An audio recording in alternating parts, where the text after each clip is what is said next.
Your road to riches, all of that stuff is in you mastering something at a level that no one can compete with, that is just undeniably good.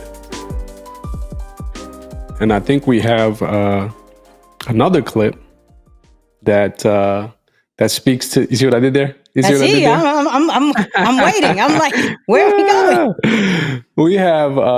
We have yet another clip that talks about another element or ingredient to making sure your brand stays on par, to making sure your brand, you know what I'm saying?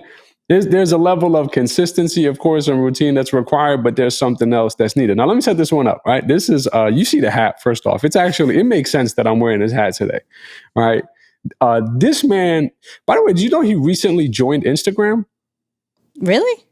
Yeah, it was hilarious. Recently joined Instagram, got like 300,000 followers in a matter of weeks. It's just you got the notification, didn't you?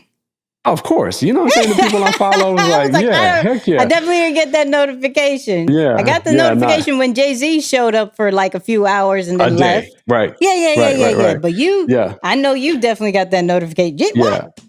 Yeah. No, that was crazy. No, but of course, man. If y'all know, I'm a big Yankee fan. We're both New Yorkers, and the era is a Derek Jeter era. Like you know the name, whether you're a baseball guy or a baseball gal or not.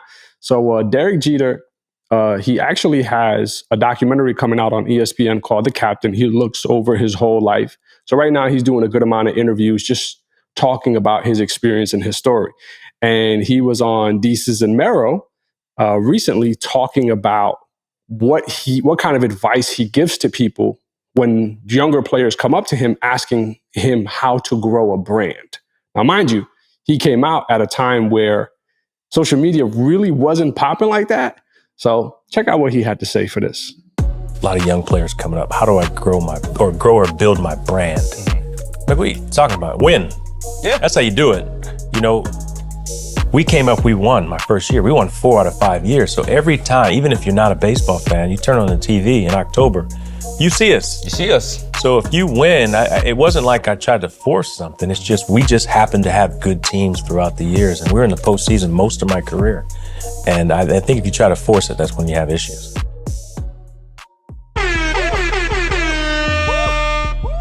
Come on, man. You heard the captain. I love this because it literally is giving you the piece that a lot of people forget about when they think about making millions.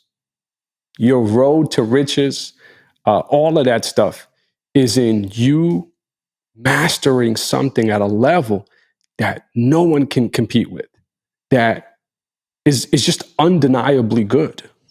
Are there other people out there going to be doing something similar to you? Absolutely. We live in a world with almost 8 billion people. We all have some things in common, skill sets, desires, whatever. Yeah, you will have people who are in your lane per se or doing things similar to you. But are you good enough that you can stand out and continue to progress? The last ingredient that I believe is going to be important for any brand is winning and activity. All right. Activity stimulates progress. You're constantly doing stuff. We talked about Toby's example. I remember when I first started following Toby, he made a song about reaching 100,000 followers. And that was like whoa, yo, Toby reached 100K. And people were, it was a good song. Like we were actually gravitated to the fact that he reached this milestone on social media, made a song about it. And now you look at where he's at now and you can almost laugh at the 100K. Like, man, that was so long ago. But the beautiful thing about it is you're seeing the progress. You're seeing that he's continuing to win. You're seeing the activity that continues to happen. So he never once maybe rested on, yo, I didn't win today, but remember 2 years ago, that time when I reached, right? And it's like at some point, what you did before no longer qualifies you. You gotta keep winning. You gotta keep progressing. So yeah, I love that piece. Listen, I ain't mad at that. It really goes towards just the basics.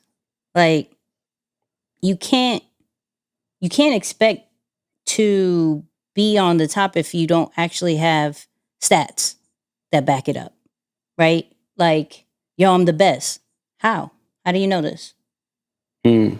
You know, Jeter really had an amazing brand, especially with the Jordan situation, the merchandise, everything. I even think the baby tilting the hat at the end, Yeah. like that just became his brand too, right? Yeah. And it all because of his accolades. It's all because of how many times he won, right? And you can't deny a great brand. You can't deny greatness. If the stats show, yo, all I do is win. Literally. Like, show me other brands that have this type of stats that are in my industry, and then give them the same deals if they have. But if not, you gotta respect what I'm doing, because I'm consistent. Every time you turn on my stuff, you hear Yankees. You see who the stars of the Yankees are, and I'm one of them. Mm-hmm. You know, Mm-hmm. so it is what it is. You can't deny numbers. You can't deny stats. Now, that's the basic part, right? That's the basic. Now, it still goes back to sometimes that isn't enough, right? Mm.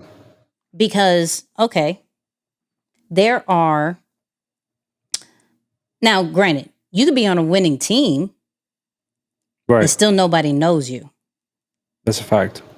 right? You can be on a winning team, still nobody knows you. So if you're on a winning team, that's where the branding comes in. How are you leveraging that energy, right? Because some people, I'll say this, some people are not like stars per se, right? Yeah. From a talent wise, skill wise, they're not necessarily stars. Like, I'm thinking about some of the people that I follow. I know their skill level, their the way they do things is not top tier. I know that for a fact, though. Mm-hmm. However, they've branded themselves so well that you even question what they're saying. Like, wait, I know that's wrong, but is it to the point where it's like that's their formula, but this is your formula? Like, it made you question because of how much authority they've put based off their brand, not based off their talent, not based off their wins, based off how they branded themselves, right? Yeah. So there's two sides, I always feel, to this situation of like growing a brand. But from a basic standpoint, absolutely, please win. Please continue to show stats. Please show us what you can do on a consistent basis, that it's undeniable that we have to, crown you king or queen of that particular industry, that particular sport, whatever you do. But even if you are not on the winning, even if you're not the star of the winning team, but you are on the winning team, leverage the momentum, leverage, like, there are, man, there's just people that, if they play their cards right, can be okay with being number two, right? I'm always big on that. Like, I think we try to go for number one all the time, right? Just maybe competitive spirits or whatever. People are still going to say your name in number two. Yeah. You know what I mean? Like, yes, people look up to all, but for some reason, I'm respecting a lot of the people that are top 10. I'm respecting a lot of the people that are top 5, top 2. Reason why, and I think because of my research, is there's always a struggle of success. And this is going a little bit off topic, but bear with me, right? There's always a struggle of success. You always hear the people who are on the top having targets on their back, right? So here's the pros and the cons of being at the top. But number 2 don't always have the target. Number 3 don't necessarily have the target. They have the fame per se, the popularity. They still have the money per se or whatever. But they're not the number 1. But there's not that much target on them, right? So I look, when I'm doing my research, I'm looking at these people a little bit different, because I'm like, yo, you're winning.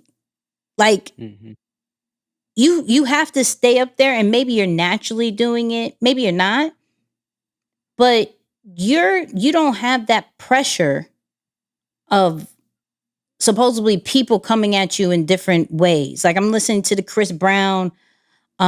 That was Oh, you did talk about that, right? Yeah. I was like, I know there was a clip I was supposed to get. Okay, we'll do it next week, right?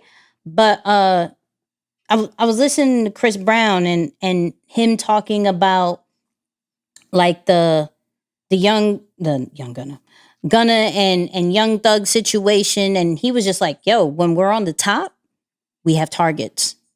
Like, and if you don't know about it, look it up, and I'm not going to get too deep into that, but Gunna and Young Thug are high up elite rappers at this moment, from the ATL situation. But he's like, yo, we always have targets. So regardless, people are going to come after us. I'm walking around and I have a target on my back. Why? Because we're number 1. We're just up here. So I'm like, you know what? All right. Y'all want to be number 1. Y'all want to be and then that's cool.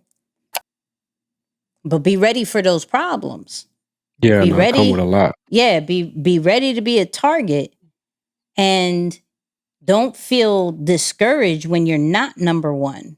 Like, people are living good top 10 of their industry. That doesn't affect their money. That doesn't like, they're still good.